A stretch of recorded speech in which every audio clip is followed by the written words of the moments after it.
Welcome to Launch Today, the podcast focused on what it takes to get your new business to $1 million or more in revenue. From marketing tactics to incredible guest interviews, we focus on sharing behind-the-scenes insights from masters in their field.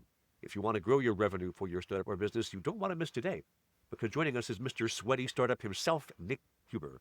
Nick is a bona fide internet celebrity businessman, someone who's made his literal fame and fortune by running against the Launcher Startup Get Funded Hope for a Unicorn crowd. He built a massive 11-state self-storage business in Bolt Storage, invested in and now is a controlling interest in RemoteStaffingSomewhere.com, and owns or has a major investment in more businesses than most people have socks. He's also the author of Sweaty Startup, How to Get Rich Doing Boring Things, out today. Welcome to the show, Nick. Trevor, thanks for having me. Awesome. I always like to start with, why do you do what you do? How did you get here? Man, I love to write on the internet. I think that's why I'm in front of you. But I love building companies. I love making decisions and watching what happens 2 weeks, 3 weeks, 3 months down the road. Um, it's a it's a very fun game to play. It is a very fun game to play. I grew up playing video games. I know in your modern era you are opposed to them. To be fair, modern video games I don't like much either. But the dopamine loop of try a thing and see how it works in the video game is what kind of got me doing business, except the loops are longer. Yep. It's now 6 months instead of 6 minutes. We level up a bit, right? It's Um, funny that when you're in the early days of a business, the only advantage you have is speed. You don't have the that's capital, you don't have basically the it. brand, you don't have the Nothing word of else. mouth. So you have Nothing to else. move very quickly. So sometimes in the early days, it's why it's so fun in those early days is you can make decisions in the morning and watch the impact the next day. Definitely. I've helped dozens, or at this point, hundreds of early stage startups craft $1 million marketing engines, always led by the data of what works with this audience. And there's a couple different methods I use. I love a good, like, simple to explain rubric. And you have one that I like in Sweaty Startup, the 10-minute drill. Yeah. Tell me a little bit about the 10-minute drill and how you recommend someone use it. A friend of mine, and often they want to talk business, right? I like to talk business. Friend calls me, says, "Hey Nick, I got a business idea. Let's get together and have a beer and talk about it." So we're sitting on my back deck Sunday afternoon enjoying a beer, and he says, "I want to. I'm thinking about starting a house painting business." And he says, I've looked into two different franchises. I've actually got the franchise agreements. I've analyzed them. I've bought a cheap web domain. I built the website myself. I got a logo on 99 Designs. I've priced out, you know, cargo vans and trucks and everything I might need to start this painting business. What do you think of the market here in Athens? We're in Athens, Georgia. And I said, it doesn't matter what I think. And he was kind of taken back and he goes, "Well, what do you mean?" And I said, "Okay, well, let's just figure out what the market thinks." And I pulled up my phone and I typed in house painting.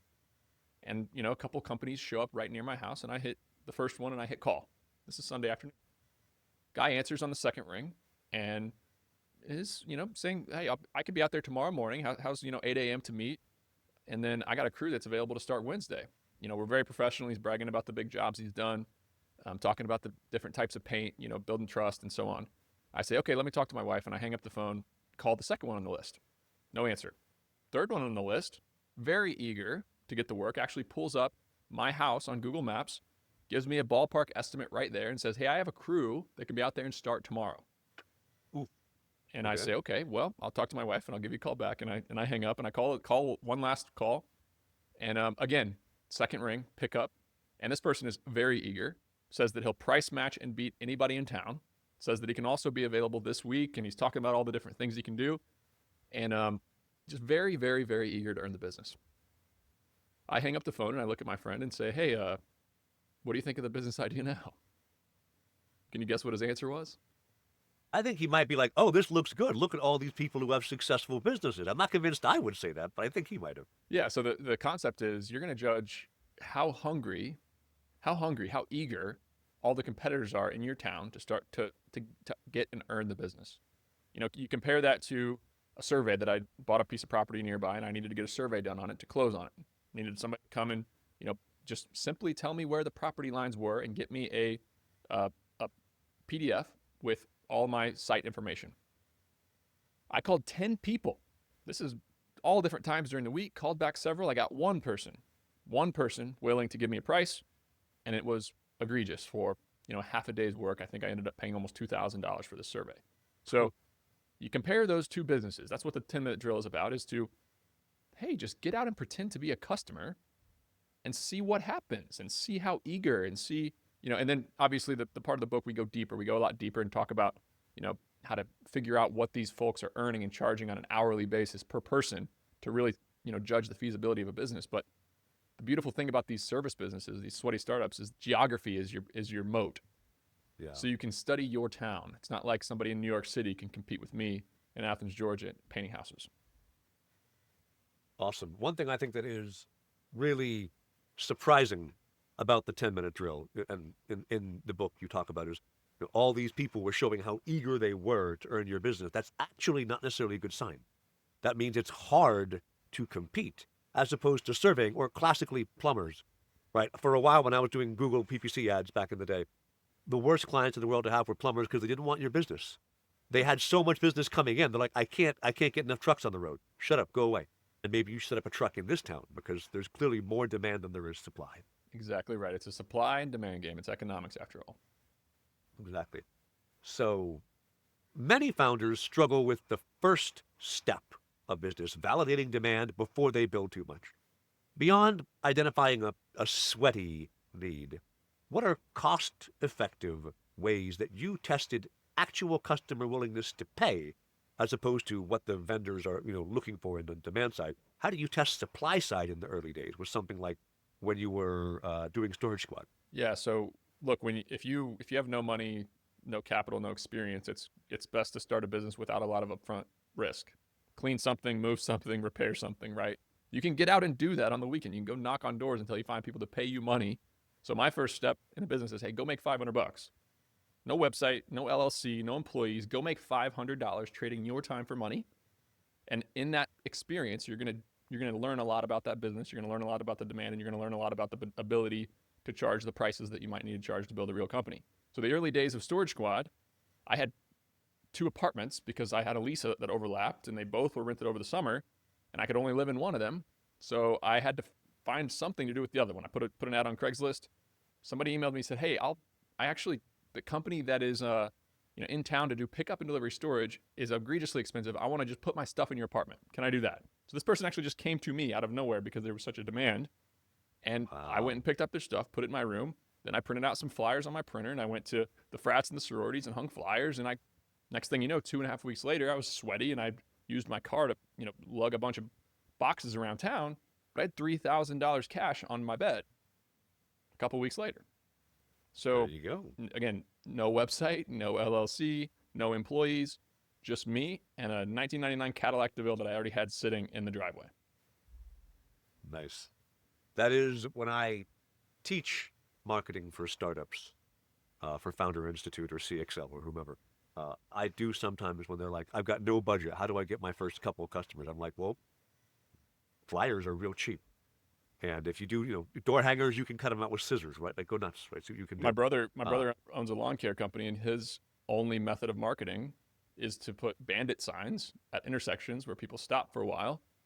He gets up at 5 a.m., puts them out, and twice a week he re-puts them out because they get taken down or blow away or whatever. And he does that for 2 months, gets another 30 customers more than he had last year, grows 15%, and he's happy for the year. There you go. Our business, nice. we didn't do paid marketing until we were over $2 million a year of annual revenue. We knew where our customers lived. We knew where our customers walked. They were on these college campuses. And if you've ever been to Ithaca, New York, there's North Campus, and then there's the main campus where everybody goes to class, and there's one bridge that everybody walks across to get from North Campus to main campus. So I knew where my customers walked every day. I knew when their classes started at 8:40 and 9:10 and 10:10, right? So I got out there at 8 o'clock before the 8:40, and I wrote a bunch of chalk advertisements that were very simple: free pickup, free delivery, free boxes, summer storage, storagesquad.com. And I wrote that over and over and over again on this bridge. And if it rained, I wrote it again. And if it was really windy, I'd write it again. And at 8:30, when people would start walking across the bridge, I would start getting dings in my email inbox of signups. And we built our entire business that way. That's phenomenal. And I also note, like, you don't go into this much in Sweaty Startup, but the messaging there is on point. Because what you didn't say is, we have a 50,000 square foot storage facility, right? Instead, what do you want? I want a box that I don't have to pay for. I don't want to move it myself, and I want to come back at the end of summer. Like, messaging is is very crisp there, which is Yep, copy. a lot of people end up writing what they built and not what their customer wants, and that's of course then you're playing the fool's game there. I think one of the keys of life and sales especially is to say in 10 or 15 seconds what it takes other people 45 seconds or a minute to say. There you go. I like it. Another rubric you talk about is price, speed, or quality as a way to differentiate yourself. Yep. In there, you have geography, in that you're not competing with New York, as you mentioned. But when you're small and unknown at like Storage Squad, how do you effectively communicate the chosen value prop against other players when you're not competing on price, probably, because that's almost always a sucker's game. Yeah, long term, to build a healthy business, if you cannot be the cheapest, so you have to find ways to add value, to your customer. Customers also want high quality services, and they want fast services, and then they also want to pay as little as possible. But as a customer, most customers know that all three of those are not attainable. You can't Right. find the cheapest option that's also the best option that's also going to show up tomorrow. Right. So as a business, you choose which one of those three is going to be your competitive advantage. Now, in the early days, when you don't have the ability to have the best quality, you don't have a branded Yeah. truck, you don't have the experience, you have to compete on price, but you have to work your way and build into competing on speed and quality and finding the customers who are willing to pay more. Everybody thinks they get very emotionally tied to sales, that they need to win every sale. They need to, they get offended or upset if another company beats them on price. You don't need every sale. You can build an amazing business converting 20% of your leads into paying customers. And so, go to where the customers who can afford to pay what you are selling are. Yeah. When I find somebody who is really price sensitive, I very much enjoy referring them on to the competition because I don't want that headache. I think there's a saying that I've kind of learned to be true in business, that 20% of your clients give you 80% of your headache.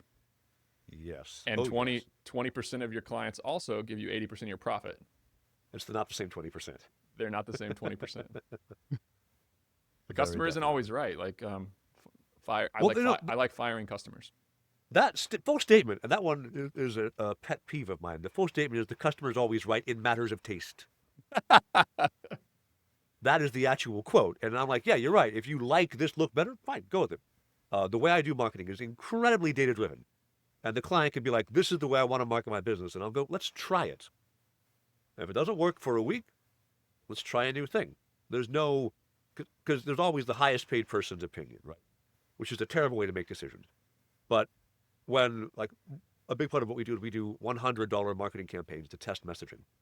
And at that point, anybody's idea, test it for $100. What are you going to miss out on, Yep. right? If it works, awesome. If not, we've learned and then move on to the next thing. Yeah. When you do that and de-risk the cost of being wrong, you can have that be part of the decision-making matrix, and the customer can always be right in matters of taste, and then wrong when the data says that it didn't work that way.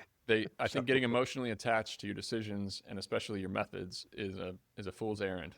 If you can be radically open-minded and change your opinion very quickly based on data, like you're saying, Yeah. then you can be super effective. You can test your $100 could be on Google Ads, it could be on Facebook ads, or it could also be, printing $20 worth of paper flyers and spending 3 hours of your time at $26 an hour, whatever you value your time at that time, handing out those flyers on doors.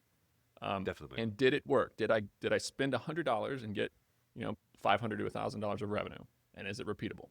But there's also these things that don't scale that I love, and you can actually build very healthy businesses doing the things that don't scale. Google Ads is very scalable.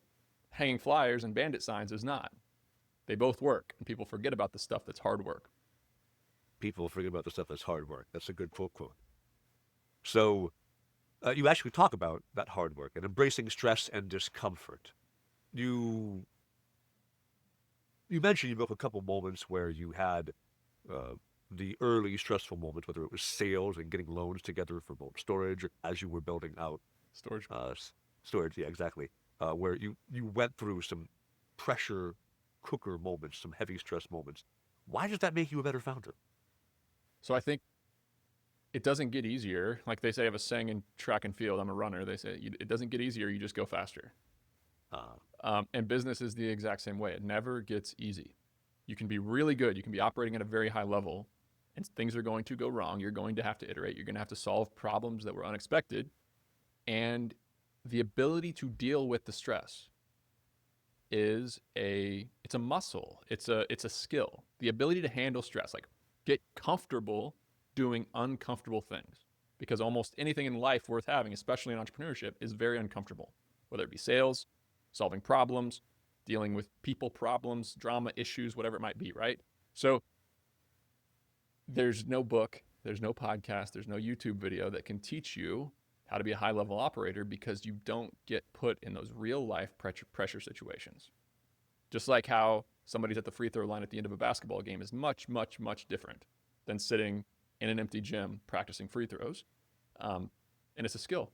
It's a muscle that you have to build. The only way to do it is to get out there and practice. So you have to put yourself in uncomfortable situations and deal with, man, just the dark side of entrepreneurship, as I like to call it. Normally I bring up personal stuff a bit later, but this dovetails nicely in, right? You're a father, I'm a father. You talk about teaching your kids to struggle with grace and how you can begin to inculcate the entrepreneur and the embrace this struggle mindset really early. I've seen some examples you posted on X about things you've done with your kids, and man, people get mad when you post any of the things where you let a kid struggle. Talk to me a bit about, like, give me a story about when you let a child struggle with grace, what you hope they learned from it, and why you think more parents should think about this. So when I was running Storage Squad, our client was not the student. Even though we were picking up student stuff, 80% of the people that we dealt with were the parents. Ah, Meaning we did student storage. We were in these kids' dorms, picking up their stuff, storing it for the summer, and taking it back to them wherever they moved. You would think a college kid, aged 17 to 23, you would think that they would be mature enough to get on their computer, set up their appointment, answer the phone, call, bring their stuff downstairs, whatever it might be. 80% of the people we dealt with were parents. Their kids were wow. in their rooms playing computer games or studying or sitting on the couch watching TV while their mother was on the phone with us scheduling their appointments. Okay, that's just a fact. Across 7,000 customers, Wow. 80% of the people we dealt with were their parents. That is a sad reality in so many different areas of life that these kids, they never build the muscle of getting uncomfortable because their parents put them in a bubble and take care of everything for them. Okay? Like, I sent my kid into Chick-fil-A to order for my 7-year-old to order for my family. My wife walked in first, told them it was going to happen just so that they didn't get a little freaked out. But he walked in, he ordered, he paid, and he brought the takeout out to the car, and he was really, really proud of himself. When we're at the Yeah. golf course, we're at the halfway house, he wants some candy. He's a little bit shy. He doesn't want to talk to the lady. He doesn't get the candy. So he's got to There talk you to the go. lady, right? Yeah. Even in Atlanta airport, we showed up super early. We were just having some fun. We were rolling our suitcases. He had a ball with it, but he was 5 at the time. I had him walk up to people in the TSA outfits and ask them for directions on how to get to our gate. And he had his little printed out ticket, and we had a ball. And he got on the train himself. He went all the way to the gate all by himself. I didn't help him one time. I posted that on X, and People are like, you're a terrible dad. yeah, they said I was abusive, and it was crazy. I think if your kids don't get practice making decisions and frankly doing a little bit of uncomfortable things, there's no way that they can be competent adults. But now my 7-year-old can look an adult in the eye. He can have a conversation. He can, obviously he's not capable of making many decisions, but he can do some things. He doesn't. I get I'm that. not going to brush his teeth or bathe him in the bath at 7 years old, like Oh like my. a surprising amount of parents actually do. I had no idea. So I do, like, my daughters, they're twins, they're 5 right now. They love dogs they see on the street, because of course you do. And I've drilled into them, you always must ask. You must ask. Go the dog, may I pet the dog? Or, s'il vous plaît, je touche le chien, or in French. Okay, fine, let's go, yes. And sometimes the answer is no. Yeah. And then you must respect it, because some dogs bite. Yep. And, like, that gives them the same idea, right? Talk to an adult, have it engage, and of course, adults are charmed when 2 little 5-year-old girls come up and ask you if you may pet your dog. And if the dog is a good dog, they will always say yes, because of course you will. But that's the same idea. You teach the child. Or last week, I gave one of my twin daughters $5 and said, go to the corner store, because here in Montreal, like almost every corner, there's a store. You don't have Amazing. to cross the street. I don't want a 5-year-old crossing the street yet. It's just like, we need tortilla chips for dinner. Come back with tortilla chips. came back with potato chip, which is not quite the right thing. Like, because she can't read yet, but she's like, I know what tortilla chips are. I will get the right ones, Daddy. And I went, well, I believe you. And I'm like, well, guess we're not getting tortilla chip with dinner tonight. We'll just have tacos instead. That's amazing. And there's so many. I love parenting. I'm super passionate about this, and I hope you ask more questions because I can talk all day about it. I have more. But there are so many similarities to entrepreneurship. Yeah. If your employees come to you with a problem and you solve it for them every single time, what do you think they're going to do when a problem comes? They're going to Yes. keep coming to you, and they are never going to build that muscle of making decisions. So Yeah. it's a very common theme of like enable your kids to make some decisions and learn to do some things. And so many people also put their employees in bubbles and solve every problem for them, and they become the bottleneck of their business so that nothing can happen without them. And it feels awkward to tell people employees are basically like children, not as in we're a family, but as in if you don't train them up right, you will not get the behavior you wish to see. True in either case. But It's so true. it feels weird because employees are like, I'm 25 years old. Screw you, I'm a child. And you're like, no, but you kind of are. You kind of are. What you'll learn as a business owner is that 90% of human beings have no business making high stake decisions. Maybe that's true. That's a good question. I think there's a lot of different types of intelligence, and I have team members who are like, I can't think visually at all. My brain literally, I can't make pictures happen in my head. I can't imagine images. So I'm a pretty crap designer, as it turns out. Right? I've got people who are good at that, and I trust them on that. But I wouldn't trust my designers to make the business critical decisions on how do we hit this month's OKRs for revenue. So you're right. There's different skill sets of intelligence, which I think dovetails nicely into what does a good leader do? Well, I talked to a lot of high performing people, and I ask them, and most of them have jobs, and I ask them, what do you hate about your job? So if we do the inverse of this, if we say, okay, what does a high performing leader do? They probably don't do things that their employees hate. So let's ask our high performing people what they hate. And it always comes down to one of two things. Number one, they're surrounded by incompetent people and the leader will not fire them. Whoa. Number two is that they go to their boss with decisions or ideas or ways to improve their life or business, and their boss does absolutely nothing and makes decisions very slow. So if you make decisions very slow and you refuse to trim the fat and you surround your high performers with incompetent people, it's a disaster waiting to happen. So if the inverse of that is to fire your low performers or watch your high performers walk away. That's a truth of business. You must get rid of your low performers or you will watch your high performers walk away. And make decisions quickly. Make things happen to make your employees more efficient, to help the business win.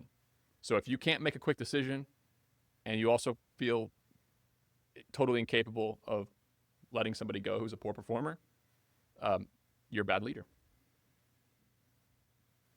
That's another good pull quote. I like it.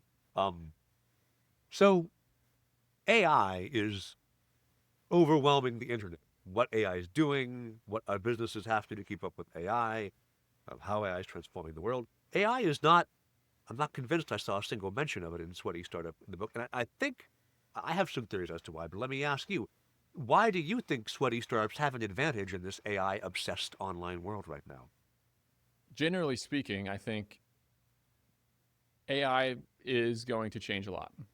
Okay, I'm on the cutting edge of following it very closely. I wouldn't say I devote more than 10% of my brain power to AI, but I would be foolish not to follow along and change my mind very quickly if something has the ability to make my company more efficient. It's my job as a leader. I have 300 plus employees, and if I can find a way to make them all more efficient or find a way to do the job with less people, I'm doing my job as a leader. But 99% of people are trying to make rent next week, trying to salvage their personal relationships, trying to keep their body from falling apart, and they could give a crap less about what AI is going to do when they're searching Google. Like the physical world that we live in has walls, it has a toilet, takes our waste out, and it has water that comes out of a faucet. Like AI, okay, maybe it'll change the world of a lawyer who has to review documents at scale, but it's not going to change the way a McDonald's works or Walmart works. Okay, so yeah, I don't know. I don't buy it right now. I think every time I've seen in history that people get super hyped up about something and tell me the world is going to change. And look, some things have really changed the world. The iPhone, you know, these meetings that we're able to sit here and have a conversation like we're in the same room. It's pretty Yeah. unbelievable. I don't see it today with AI. Interesting. I do also think because AI is still purely in the cognitive. I mean, I know that there's the Tesla bot and there's like a bunch of human kind of focused robots, but they're all still like they're a decade from really being in the workforce. So I think AI is like if you're building and you're afraid of AI right now, be a plumber, be a carpenter, be an electrician. Like these are areas where AI isn't going to disrupt as much because, as you mentioned, there's the walls, there's the toilet, there's the plumbing. Like that still has to be done. The people in And the media icons who sit in Silicon Valley, and look, these folks are on the cutting edge of the world. Like frankly, they're way smarter and way wealthier than I am, but sometimes they're in a little bit of a bubble, right? They need to close their computer and go into a Walmart and look at how the average American lives. touch grass, as they say. Yep. All right, so coming back around to parenting and I think how it fits in with entrepreneurship. In your book's acknowledgments, you call out specifically your parents. You mention how they raised you around a dinner table of positivity and curiosity, teaching you to see the world through a lens of opportunity. How do you think this is different than how most kids are raised today? And why is that something that you think should change? I was an athlete. I played basketball. I tried baseball. I was miserable at it. I did track and field in college. I watched a lot of my friends get done with a basketball game, and they'd get in the car, and their dad or their mom would tell them how they didn't hustle, how they didn't go after this loose ball. Let's watch the game tape and let's tear this kid down so that he can improve, and all the critiques that could happen. That happens in many relationships between kids and parents, and not just sports. But they don't approve of anything. They're not encouraging. They are harping on the negatives and all of the things that should change. My dad, when I got in the car after a game of basketball, he would pump me up. He would tell me all the things that I did well. We'd obviously talk about some of the things that could have went better, and he did give me constructive criticism, but overwhelmingly positive. And that trickled over to every other area of life. Like, you can do it, Nick. You can. You are good enough. You don't need to be insecure about this. You belong here. You can give yourself permission to go run track at a school that maybe you're not qualified for. And that bled over into entrepreneurship, and it bled over into all areas of life. So the kind of one of my strong suits, and I think, and look, if we back up and just look at the world in general, we both know a ton of people who make a phenomenal amount of money, even though they're not that smart, simply because they're not insecure. Right. Yes. If you're not insecure, you can do amazing things in this world, no matter what cards you're dealt in other areas of life, whether it's IQ or salesmanship or any of these other things. So, yeah, my dad just instilled in me this delusional confidence when the going gets tough. I do agree. I go through life generally assuming I can solve the problem that I'm confronted with because, I mean, so far I have. So, but then also when I was 20, I didn't have a track record. I was just like, well, I've been told I can solve the problems life brings. There is definitely my wife calls it boomer energy, which is her co-founder of her nonprofit he's I think early stage boomer. He's like very late 60s, and like last week he was in Morocco. His tour guide happened to mention that he knows the Minister of Economics for Morocco, and so on a random Saturday in like shorts and sandals, he shows up to pitch the nonprofit that she's co-founder of to the Minister of the Economy in Morocco to be like, this is what we do. We could help. And so now they're going back to Morocco in a couple weeks. It's one of the crazy things about life is that with the confidence and the right mindset, you can do unbelievable things. But the other thing is that nobody's going to give you permission. So if you're the type of person who sits back and is waiting for the teacher to tell you that you're ready to take the exam, or waiting for somebody to tell you that you're qualified to start the company, or somebody to tell you that all the risks of doing anything are not real risks and that the positives outweigh it, if you're just going to sit and wait, that's never going to come. Every decision I've ever made in my life that generated outsized benefit for me over, what a normal person might experience going through life, on a lackadaisical basis, was I had to give myself permission. Like, I was not qualified to start a real estate private equity firm. I was not qualified to rent a 50,000 square foot warehouse in Boston and rent 15 box trucks and hire 40 college kids to drive them around town. I was not. There's nobody in their right mind would be like, oh yeah, I'm perfectly ready to do that. Yeah, this leads to people having this feeling of imposter syndrome, and uh, I guess my delusional energy, I don't have that. My wife, who's CEO of the nonprofit she worked at, she all the time is like, "Am I the right person for this?" And my answer is, "Well, did anybody else step up? Because if not, then yes, it's you." But Yep. I think that having the support early in your life tells you, I can do it if I try, and gets you set up to then try crazy things like rent a 50,000 square foot storage facility. But part of this also is discipline, right? In the Get Your Shit Together chapter, you talk about discipline, and personal discipline is important. You can't expect performance from others if you yourself aren't performative. And so that talks a lot about how you master some of this. But beyond your business routines, you also have some hobbies. Like you do some things for fun, other than troll people on Twitter. Yep. And golf and hunting are two things I mentioned there, right? Do those play a part in Get Your Shit Together, learn to master yourself? Are they entirely separate from it? Like, how do they fit into a whole human as a founder? Yeah, the idea of the Get Your Shit Together chapter, which I think is a really important one, is that in order to get the things you want, you have to become the person who deserves those things. So if you want to get an amazing wife, you have to become a person that an amazing woman wants. In order to get a partner to run a business and a partner that's skilled, and I have an amazing business partner, in order to put that together, you have to bring something to the table.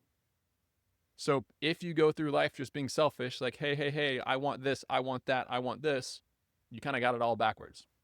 You got to say, hey, what do I need to do to be worthy of this happening? And in so many different areas of life, it's you got to do the work and build the skills, and become the person that deserves what's about to happen. But I also think, like, when it comes to my hobbies and balance and the rest of life, is that, look, money is one part of life, and it's very, very important. I'll never be the guy who says money isn't everything, because unless you don't need to buy anything for the rest of your life, it's very, very important. So, but then there's other areas. There's fitness. I got up early and ran hills this morning because I do it every Tuesday, and I have to do those things, right? So, if people get so caught up and focused inside their companies, the other areas of life falter. The relationships, being a good parent, being a good friend, being physically fit, spirituality, all these different other areas of life that are very important. So I've always thought that a person needs balance. And when it comes to kind of hunting and mountain biking and some of these other things that I do, I think also that men need adventure as well. I think entrepreneurship is definitely like it's my usual big adventure. Like you, I work from a home office, right? Mine is behind me. I have these are all not law books, by the way. These are all National Geographics. Nice. Uh, I have all of them from January 1949 to December 2024, and which is cool because I can go look through old ads or go read old articles. That's, I guess, my proxied sense of adventure. With young kids, you don't travel like this anymore, Yeah. and the daily opportunity to sit down, as we've mentioned earlier, right, try something new and see what it changes, can be really exciting. But I do think also all work and no play does indeed make Jack a doughboy, or Nick or Trevor. Yep. So, all right.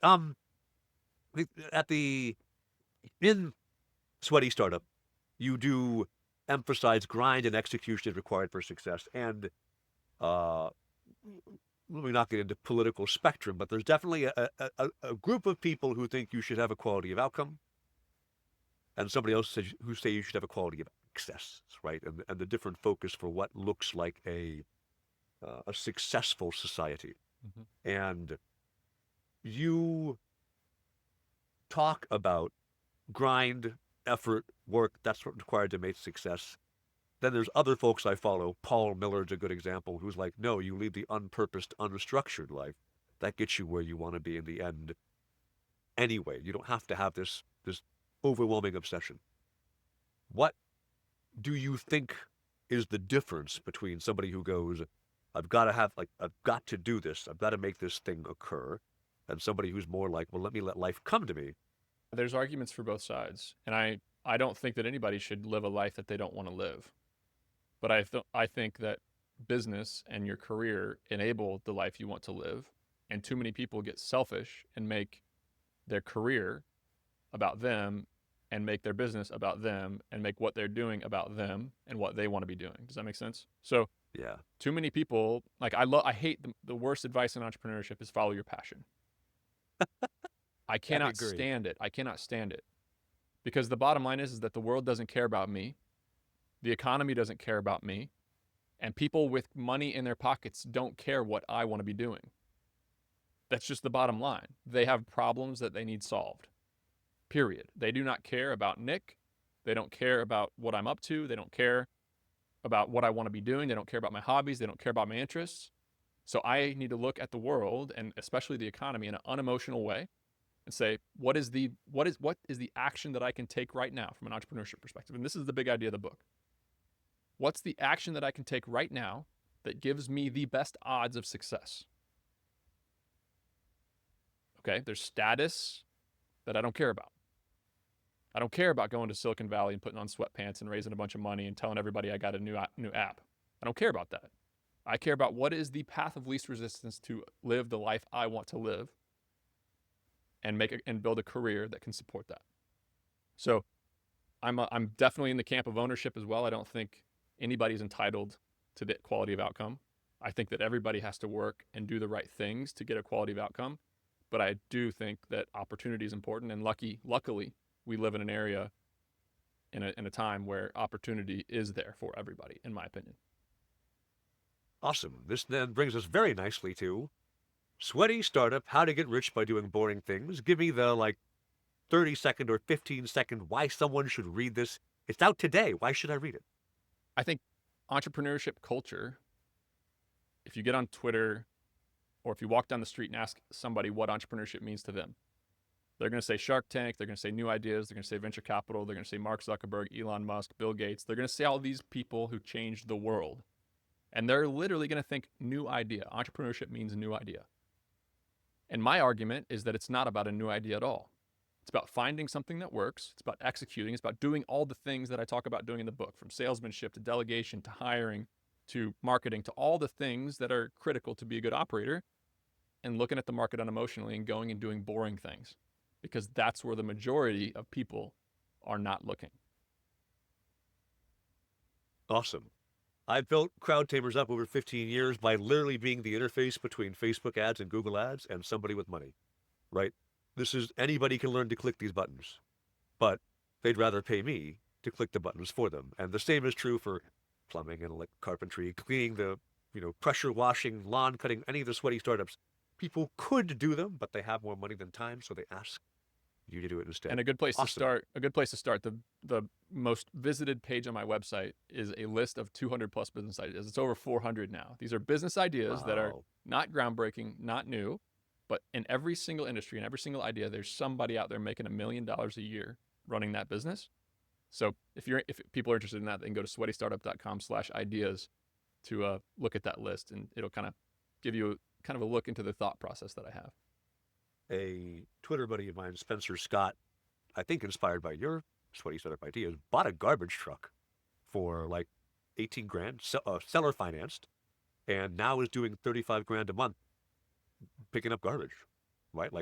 Let's go, man. Yeah, set that, and also kind of reset what success means to you. People think business has to mean $1 billion outcome, when for me, it's not. Like, I looked at it pretty unemotionally, and I said, hey, if I'm making $30,000 a month, I can do everything I want to do in this world. I can put my kids in a decent school. I can drive safe vehicles. I can live in a nice place in a safe neighborhood. And especially if I have some time, I can live an amazing life. And that's a win for me. And the funny thing about entrepreneurship is that momentum kicks in, and you can go far beyond your wildest dreams once you start to learn how this game works. But people need to, reset what success means. Awesome. All right. Well, Nick, thanks so much for your time today. I really appreciate it.